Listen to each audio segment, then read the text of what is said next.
कल्याणमध्ये महापालिकेच्या रुक्मिणीबाई रुग्णालयामध्ये डॉक्टरांनी निष्काळजीपणाचा कहर केलाय. एका 2.5 वर्षाच्या मुलाच्या कमरेत इंजेक्शनची सुई तशीच ठेवली आहे.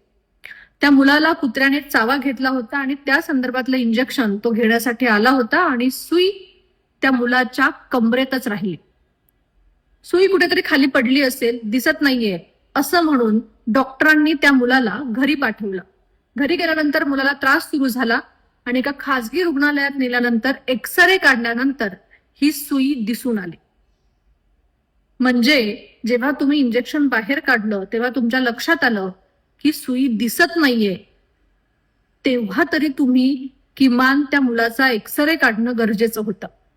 त्या मुलाला झालेला त्रास अत्यंत वेदनादायी आहे. आणि दुसरं म्हणजे की आपण उपचार करत असताना निदान एवढी काळजी घेणं तरी गरजेचं होतं.